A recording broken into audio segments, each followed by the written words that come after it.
कि anger management क्या होता है, राइट। सबसे पहले एंगर मैनेजमेंट को समझने के लिए हमें सबसे पहले नीड है कि हम एंगर को समझें। एंगर मतलब गुस्सा, ठीक है। तो गुस्से को कैसे मैनेज करना है उससे पहले हम समझेंगे कि गुस्सा होता क्या है। तो गुस्सा एक इमोशन है। It just mean energy in motion, emotion, ठीक है। इसमें क्या होता है, जब हम इमोशन को शो करते हैं तो हम बहुत सारे इमोशंस देखते हैं हमारी लाइफ में, ठीक है। बट जो एंगर होता है वो सबसे क्विक इंटेंसिटी वाला इमोशन होता है। इट मीन्स कि जब हमको गुस्सा आता है तो हमारा बहुत फास्ट मूविंग इमोशन है, जो शायद हमको एक बार समझने से पहले उस पर रिएक्ट करते हैं, ठीक है। इमोशन जो एंगर है ये आता कैसे है? तो एंगर कैसे आता है, इसका एक साइकिल है, ठीक है। क्या साइकिल है उसका?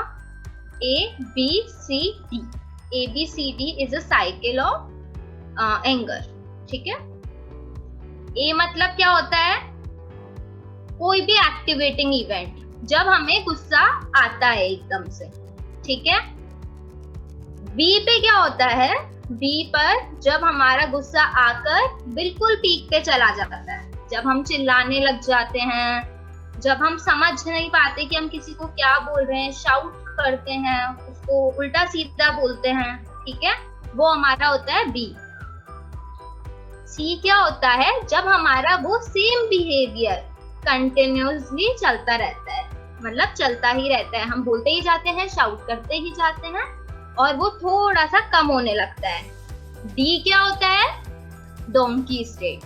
डोंकी स्टेट क्या होता है? जब हमको रियलाइज हो जाता है कि हम बिल्कुल डोंकी जैसे रिएक्ट कर रहे थे, बिल्कुल जिसमें ना कोई मतलब था, ना हमने कोई, गुस्से में शायद ऐसी बातें भी बोल देते हैं जो हम नहीं बोलना चाहते, ठीक है। तो तब हमें डी स्टेट पे क्या रियलाइज होता है कि हम डोंकी हैं। तो डोंकी से बनने से पहले अब हम क्या कर सकते हैं, क्योंकि हमको अच्छा नहीं लगेगा अगर हम डोंकी बन जाएंगे रोज रोज। तो डोंकी बनने से पहले हमें क्या करना है? हमें ए से लेके जब भी कोई किसी भी बात पे, किसी पर भी गुस्सा आता है तो उसको बी तक जाने से पहले ही तक जाने से पहले कैसे रोकेंगे कि हम उसको वहीं पे समझे, उस एंगर को मैनेज करें, उस गुस्से को मैनेज कर सकते हैं। अब जो एंगर है उसको हमेशा क्या किया जाता है? उसको हमेशा मैनेज किया जाता है। एक होता है कि हम एंगर को कंट्रोल करते हैं, मतलब जब हमें गुस्सा आता है तो हम क्या करते हैं? अंदर दबा लेते हैं, सोचते हैं कि गुस्सा नहीं करेंगे, ठीक है। तो जब हम ऐसा करते हैं तो वो क्या होता है? एक दिन वो गुस्सा भर भर के कंट्रोल होकर फूट जाता है किसी ना किसी पर, किसी ना किसी वे से, ठीक है। तो अब से हमें एंगर कंट्रोल नहीं करना, अब जब हम ये देख रहे हैं तो हमें अब से एंगर मैनेज करना है। और मैनेज कैसे होता है एंगर? उसके दो तरीके होते हैं, ठीक है। एक तो हम एंगर मैनेज कर सकते हैं, जो भी आपको सही लगे, जो आपका अच्छा फ्रेंड हो, जो आपको समझता हो, एक हम उसके पास जाके सही तरीके से, सही कॉज के लिए और सही प्लेस पे उससे डिस्कस करेंगे, ठीक है। एक तो ये तरीका होता है कि किसी के पास जाके सही से बैठो, सही तरीके से बात करो और अपना एंगर मैनेज करो, ठीक है। और अगर मैनेज नहीं करेंगे तो बर्स्ट आउट होगा। दूसरा तरीका क्या होता है? इसमें हम एक डायरी बनाएंगे, ठीक है। उस डायरी में क्या होगा? हम सबसे पहले एक डेट लिखेंगे, अब से जब भी हमें गुस्सा आएगा हम उसका डेट लिखेंगे, उसका इवेंट लिखेंगे कि क्यों आया हमें हमें उस टाइम गुस्सा, ठीक है। उसके बाद हम लिखेंगे कि हम इसके अलावा और किस अच्छे तरीके से बात कर सकते थे, और हम कैसे इस तरीके को, और कौन सी अच्छी टेक्निक्स थी हमारे पास। और चौथा क्या होगा कि हम लोग उस पे अपने खुद के पर्सनल कमेंट लिखेंगे। पर्सनल कमेंट में क्या लिखेंगे कि अब से हम ऐसा नहीं करेंगे, ठीक है। ठीक है, तो ये कि ये एंगर क्या होता है। तो एंगर वो होता है जो भी हम गुस्से में करते हैं, सबसे क्विक इंटेंसिटी वाला इमोशन होता है, जो हम बिना सोचे समझे उस पर रिफ्लेक्ट करने लग जाते हैं। तो वो अब हमें नहीं करना, हमें एंगर को समझना है, राइट प्लेस पे राइट पर्सन से राइट मैनर में बात करनी है। और या फिर अगर हम ये नहीं कर सकते, हमारे पास कोई अच्छा फ्रेंड नहीं है, तो हम खुद की एक डायरी बनाएंगे, उसमें अपना डेट इवेंट लिखेंगे, और कौन कौन से हमने बिहेवियर किया है उसको और अच्छे तरीके से कैसे कर सकते थे ये लिखेंगे। और उसके बाद हम उसमें अपना खुद का कमेंट लिखेंगे कि ये हमने गलत किया, अब से हम ऐसा नहीं करेंगे, ठीक है। अब सेकंड चीज क्या होती है, I would like to present my presentation that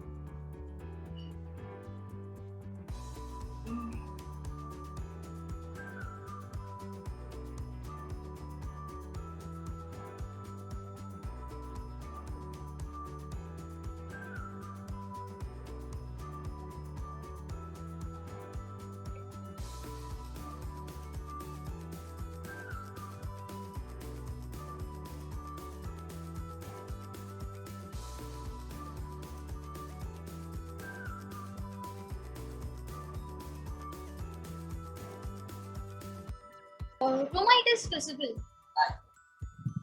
Okay.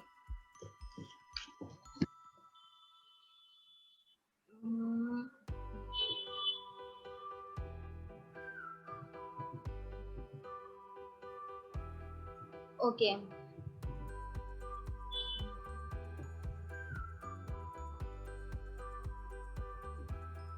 So these are types of anger. Okay. So guys, these are types of anger. Types of anger में जो हम गुस्सा किन किन तरीकों से कर सकते हैं ये बताया गया है हमें। तो टाइप्स ऑफ एंगर क्या होता है, एक तो होता है व्हाइट एंगर, एक होता है ब्लैक एंगर, और एक होता है रेड एंगर।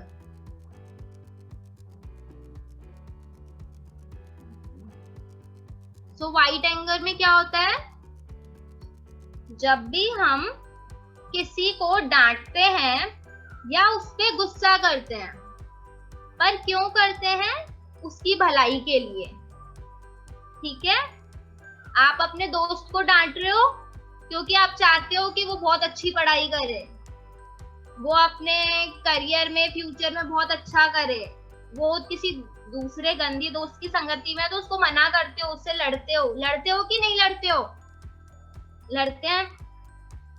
ये हम क्या करते हैं कि जब हमारा इंटेंशन राइट होता है, बट हम तब भी किसी से लड़ाई करते हैं, उसको अपना एक फेक एंगर दिखाते हैं, it is known as white anger, ठीक है। Now the next is black anger. What is black anger, जब हम अपने किसी भी नोन से लड़ते हैं, पर हम क्यों लड़ते हैं, उसको हर्ट करने के लिए। कई बार हम लड़ते हैं ना, जिस कोई हमें इंसान अच्छा नहीं लगता तो हम उससे लड़ते हैं, और इसलिए लड़ते हैं कि वो इंसान हर्ट हो, वो इंसान रोए, उसको पता चले कि उसने मेरे साथ क्या किया है। तो ये एंगर होता है सबसे गंदा एंगर। इसमें नार्किस्टिक पर्सनालिटी होती है। इसमें वो लोग होते हैं जो एक नार्किस्टिक पर्सनालिटी डिसऑर्डर में आते हैं, एक्सप्लॉइटिव डिसऑर्डर में आते हैं, ठीक है। इसमें हम कभी भी, हमको ऐसा नहीं करना है, अब किसी को नुकसान या हर्ट कर कर हमको खुश नहीं होना है। जैसे हमारा एक हिस्ट्री में एग्जाम्पल था, हमने हिस्ट्री में पढ़ा था कि एक राजा था, ठीक है। वो राजा क्या करता था, रोज पहाड़ पे आता था और रोज एक हाथी को गिरा देता था, ठीक है। तो जब वो गिराता था तो उसको बहुत खुशी होती थी, तो वो रोज आता एक हाथी को गिरा देता, रोज आता वो एक हाथी को गिरा देता। तो इससे क्या पता चलता है कि उसको औरों को दुख देने में जो खुशी मिलती है वो एक बहुत गंदा एंगर होता है, एक नार्सिसिस्टिक पर्सनालिटी होता है, तभी वो राजा खुद भी कभी खुश नहीं रहता था। ठीक है, ब्लैक एंगर को अपनी लाइफ से हटाना है हमें। Now the red anger is, जब हम कोई भी ऐसा एंगर करते हैं जिसमें हम खुद को ज्यादा नुकसान पहुंचाते हैं। हम औरों को नुकसान नहीं पहुंचाते, बट हम उससे ज्यादा खुद को नुकसान पहुंचाते हैं।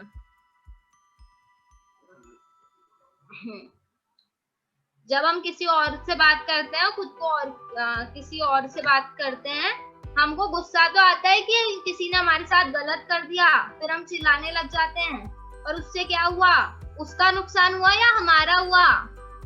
हमारा हुआ, अपना हुआ। तो अब से हमें रेड एंगर करना चाहिए कि नहीं? नहीं करना चाहिए। ठीक है, तो अब से रेड एंगर किसी को नहीं करना। ठीक है, रेड एंगर जो है वो सबसे ज्यादा नुकसान हमको करता है, तो रेड एंगर हमें नहीं करना, ब्लैक एंगर भी नहीं करना।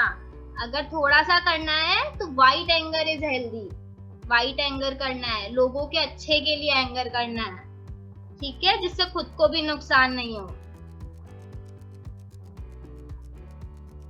अब क्या होता है, गुस्सा आता क्यों है?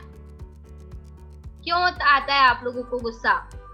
गुस्सा तब आता है जब हमारी कोई भी अनकॉन्शियस नीड वो होती है जिसके बारे में हमको पता नहीं होता। अनकॉन्शियस नीड वो होती है जिसके बारे में हमको पता नहीं होता। जब भी हमारी कोई अनकॉन्शियस नीड रियलिटी से नहीं मैच मिलती, मतलब हमको चाहते हैं हमको लाइफ में मिले पर वो हमको नहीं मिलता, तो हमको गुस्सा आता है। ठीक है, और किस बातों पे गुस्सा आता है कि जब हमारे जो इमोशंस हैं, हम जो दिखाना चाहते हैं, जो हम कंट्रोल करना चाहते हैं, वो हमारे हाथ में नहीं होता।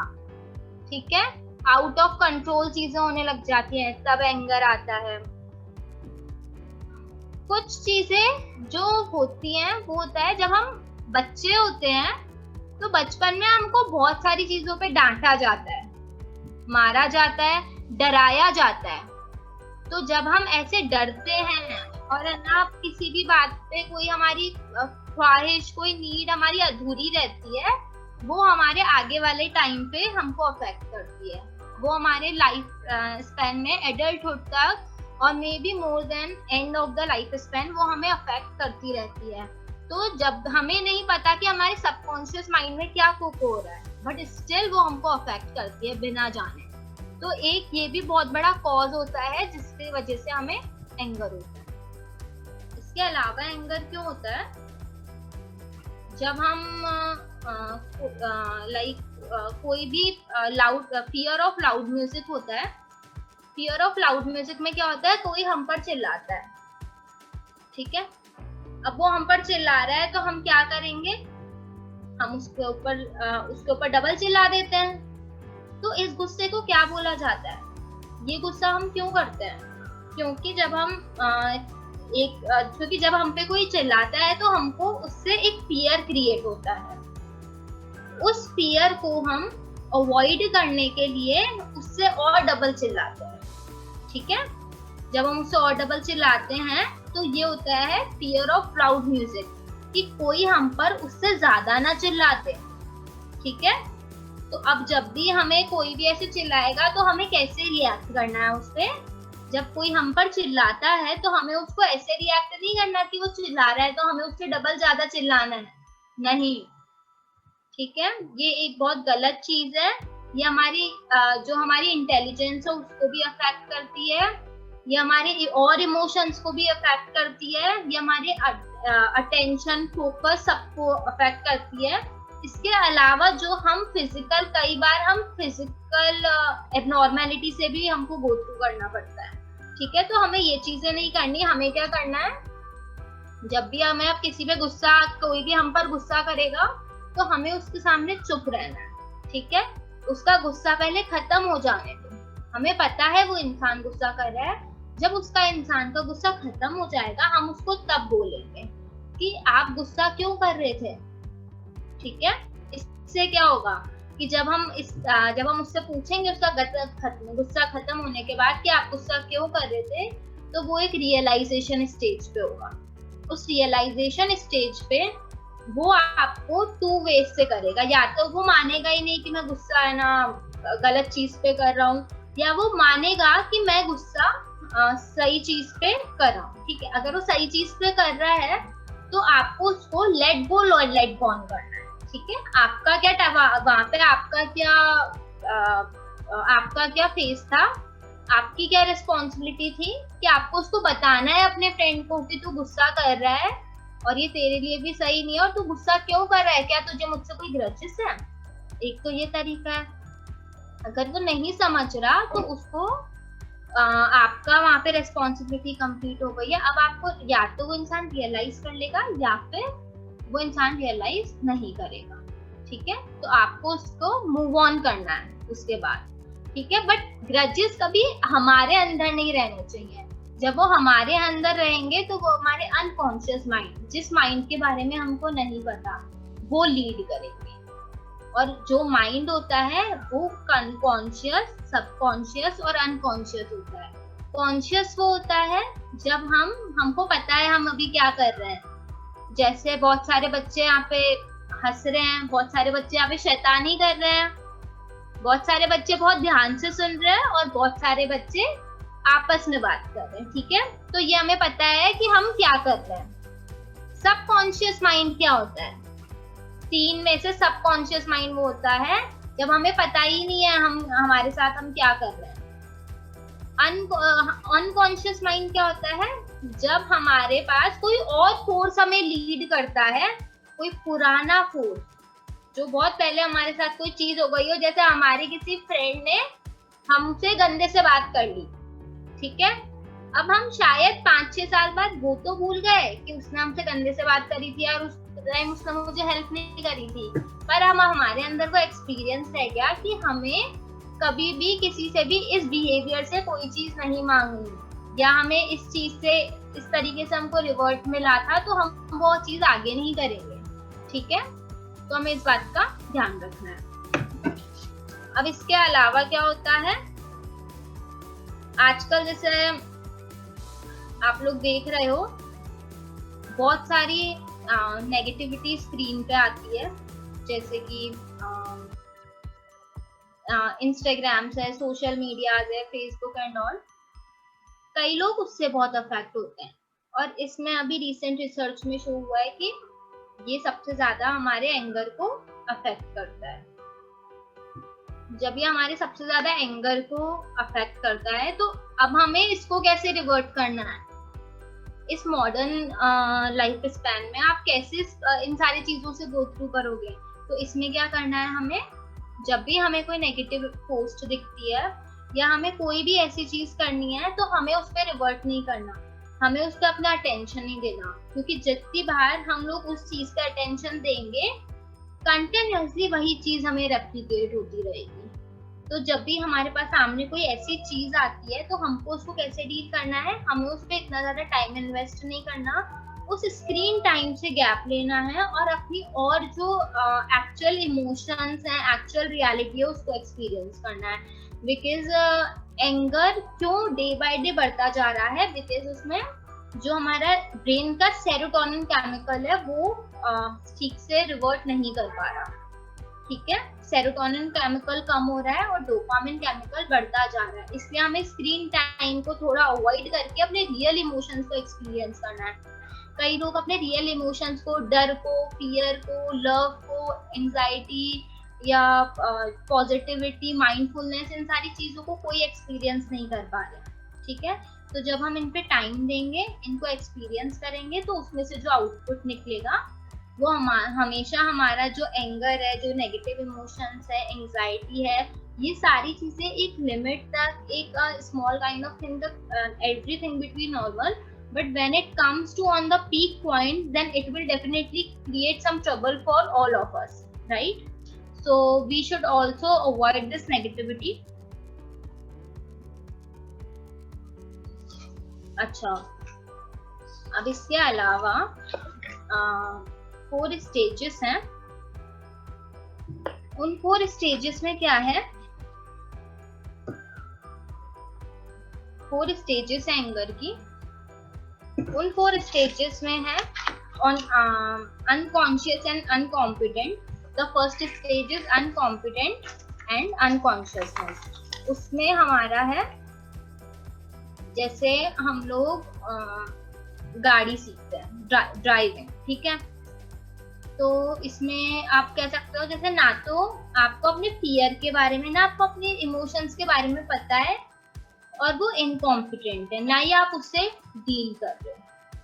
जो ये वाला स्टेज होता है, इसमें कोई भी इंसान कॉन्शियसली जानकर अपने जो भी इमोशंस है उसको नहीं कर पाता, ठीक है। जैसे आपको अगर पता है कि आपको गुस्सा आ रहा है, तो क्या आप उसको हील कर सकते हो, क्या आप उसको रोक सकते हो? आपको पता है अगर आपको गुस्सा आ रहा है तो आप उसको रोक सकते हो, और अगर आपको पता ही नहीं आपको गुस्सा आ रहा है तो आप उसको नहीं रोक सकते, ठीक है। तो जब हमको क्या करना है, हमारे जो गुस्सा आने का स्टेजेस है, उसमें पहला स्टेज है हमें गुस्सा आ रहा है और हमें पता भी नहीं है, ठीक है। जैसे हमको जब भी हम कोई चीज करते हैं उस पे हमारा माइंड कॉन्शियस नहीं है, हमें पता ही नहीं है वो चीज हो रही है हमारे साथ, ठीक है। दूसरी स्टेज क्या होता है, जैसे गाड़ी में होता है ना, किसी को पता है गाड़ी होती ही नहीं, क्या मतलब हमको चलानी भी नहीं है और हमको आती भी नहीं है, ठीक है। सेकंड स्टेज होती है एंगर की।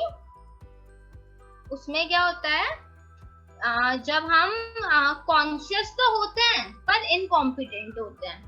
वो कौन सी स्टेज होती है फियर की, हमको पता है हमें गुस्सा आ रहा है, पता है, पर हम रोक नहीं पाते। थर्ड स्टेज क्या होती है, conscious and competent. Conscious and competent में क्या होता है कि अब हमें पता चल गया कि हमें गुस्सा आ भी रहा है, और हमें ये भी पता चल गया कि हमें उसको डील कैसे करना है, उसका क्या क्योर है। जब हमें दोनों आ जाते हैं तो हम लोग इजीली फोकस करके, ठीक है, गाड़ी पे फोकस करके तो हम गाड़ी सही चला सकते हैं, क्योंकि अब हमें गाड़ी भी पता है क्या होती है और हमें चलाना भी पता है कैसे आता है। तो हमारी लाइफ जो है थोड़ा ट्रैक पे आ जाएगी, एंगर हमारा मैनेज हो जाएगा, ठीक है। फोर्थ स्टेज हमारी क्या होती है, अनकॉन्शियस कॉम्पिटेंट। अब अनकॉन्शियस कॉम्पिटेंट क्या होता है, जब हम अनकॉन्शियसली एंगर को कैसे रन करना है वो सीख जाएंगे, गुस्से को। जैसे हम गाड़ी पहली बार में तो नहीं चला पा रहे थे, ना पता था, सेकंड बार में पता भी चल गया पर आती नहीं थी, थर्ड स्टेज पे चलाना भी आ गई और उसके बारे में पता भी है, ठीक है। फोर्थ स्टेज में क्या हुआ, अब गाड़ी पे हमको इतना ध्यान नहीं भी देंगे तो भी हम चला लेंगे। होता था बचपन में हम साइकिल सीखते थे, पहले स्टार्टिंग में कितना ध्यान देते थे, फिर बाद में ध्यान नहीं देना पड़ता था, अपने आप चला लेते थे, ठीक है। तो अब उसके बारे में पता चल गया, पर अब वो हम अनकॉन्शियसली भी चला सकते हैं। जैसे हम गाड़ी चलाते हैं उसके बाद में हमको फोकस नहीं करना पड़ता, ठीक है। तो ये हमारी है फोर्थ स्टेज एंगर की, ठीक है। तो अब ये सारी एंगर की स्टेजेस हैं, इन पे हमको इस पे वर्क करना है, और इस पे वर्क करने के बाद ही हमें अपने एंगर को देखना है कि अब वो कहाँ स्टैंड हुआ। और देखना कैसे है, अपनी खुद की टेक्निक लगा के, पर्सनल एंगर टेक्निक लगा के, एंगर मैनेजमेंट टेक्निक लगा, अपना जो नेक है उसको पीछे लो, आईज बंद करो, उसको हल्का सा ऐसे घुमाओ, मसल्स को रिलैक्स करो,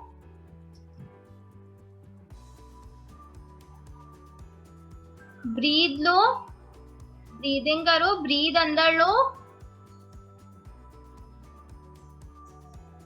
और 4 तक काउंटिंग करो अंदर मन में एक्सहेल कर दो। अब पाम्स लो अपने, उसको बंद करो, खोलो, बंद, खोलो, बंद। उसको अब नीचे रख दो। अगेन ब्रीद इन करो,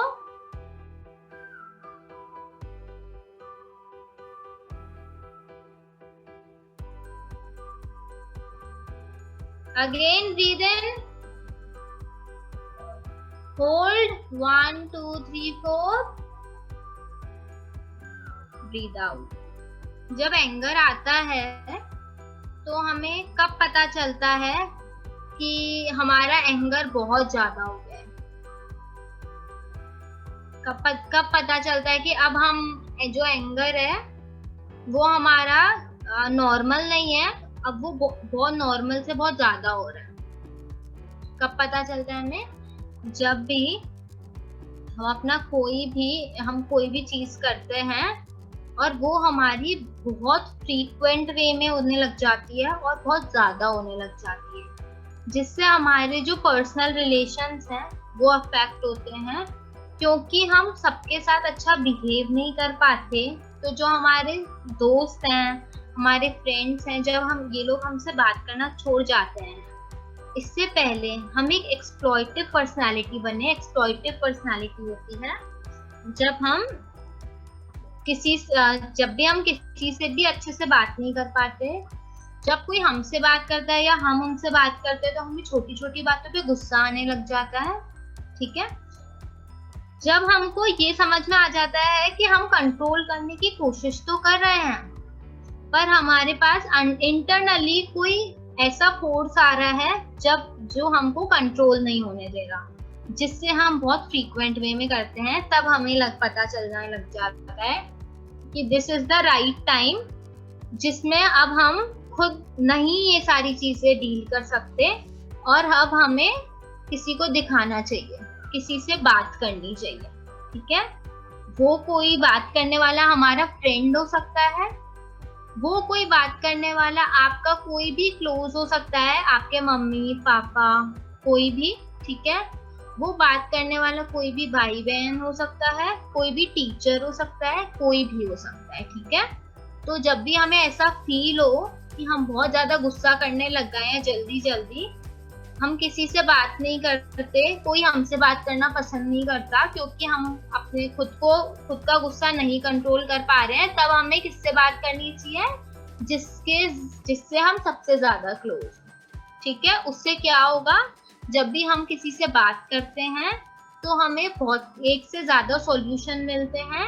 जब भी कोई भी एनर्जीज कंबाइन होंगी तो हमें एक प्रॉपर सॉल्यूशन मिल सकता है। और अगर तब भी नहीं लगे तो अपन को क्या करना है, हमें एक ऐसे इंसान के पास जाना है जो हमें समझ सके, कोई भी प्रोफेशन कोई भी। ठीक है, तो ये सब हो गया एंगर मैनेजमेंट का। एंगर मैनेजमेंट के आज हमने सारे कॉजेस, सारे सिम्टम्स, स्टेजेस एंड एंगर क्या होता है और उसको कैसे डील करना चाहिए, ये हमने सीखा। इसके अलावा हमने टेक्निक सीखी कि हम अगर कभी किसी और के पास नहीं जा सकते तो हम खुद कैसे मैनेज कर सकते हैं, अपनी खुद की पर्सनल एंगर मैनेजमेंट टेक्निक लगा के। उस टेक्निक में हमें हमेशा 21 डेज के लिए, जब बहुत ज्यादा फ्रीक्वेंट हो रहा हो तो हमें 21 डेज के लिए हमें वो डायरी मेंटेन करनी है, जिसमें हमारा डेट, इवेंट, ऑल्टरनेटिव बिहेवियर और पर्सनल कमेंट आता है। ये हमें 21 डेज के लिए लिखना है। फिर 21 डेज के बाद हम उसको पढ़ेंगे कि कहाँ पे प्रॉब्लम आ रही है, कहाँ पे हम कर रहे हैं। अगर हम खुद नहीं करेंगे तो जो हमारा कोई भी जो हमारा अच्छा टीचर है या जिसको हम सबसे ज्यादा भरोसा करते हैं, विश्वास करते हैं, उससे पूछेंगे कि हम कहाँ पे गलत कर रहे हैं। ठीक है, इस तरीके से हम 21 डेज के बाद देख सकते हैं। अगर जिसको 21 डेज के लिए जिसने किया है उसको सेटिस्फेक्शन नहीं मिल रहा है, क्लैरिटी नहीं मिल रही है, तो वो उस सेम डायरी को 45 डेज के लिए कंटिन्यू करेगा। ठीक है। 45 डेज के बाद हमारे कुछ ऐसे फैक्टर्स आएंगे कि क्यों हमें गुस्सा आ रहा है, किस वजह से आ रहा है।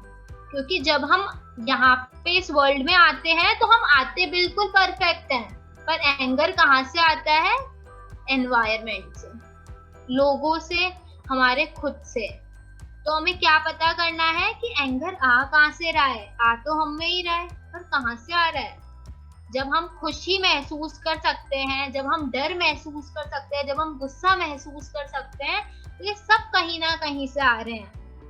कुछ हमारे एनवायरनमेंट से आ रहे हैं, कुछ लोगों से आ रहे हैं, कुछ हमारे अपने आप खुद के अंदर से आ रहे हैं। हमें पता क्या करना है, ये आ कहाँ से रहा है गुस्सा, और ये बार बार किस वजह से आ रहा है। जो वजह है उसको हमें फाइंड करना है, उस वजह पे हमको वर्क करना है, और अगली बार क्या करना है। ए मतलब जब हमें गुस्सा आता है, बी मतलब जब हम चिल्लाते हैं, सी मतलब जब हम थोड़ा सा कम करते हैं, डी मतलब जब हमें ये रियलाइज हो जाता है हम डोंकी स्टेट पे आ चुके हैं। अब हमने इतना गुस्सा कर दिया, अब हमने बहुत गलत किया, ये हमें रियलाइज हो जाता है, पर उसके बाद क्या करते हैं, हम कुछ कर नहीं पाते। ठीक है। तो जो एंगर होता है वो फ्यूचर में कब आने वाला है ये नहीं पता होता, पर जब फ्यूचर में आने वाला है उस पर कैसे रिएक्ट करना है ये हमें पता है, ये हम मैनेज कर सकते हैं। इसके अलावा जब जिसको भी सबसे ज्यादा गुस्सा है, जो भी गुस्सा करता रहता है बहुत जल्दी जल्दी, उसको क्या करना है, जो भी एक्टिविटी कराई वो सब करेंगे, आप करेंगे।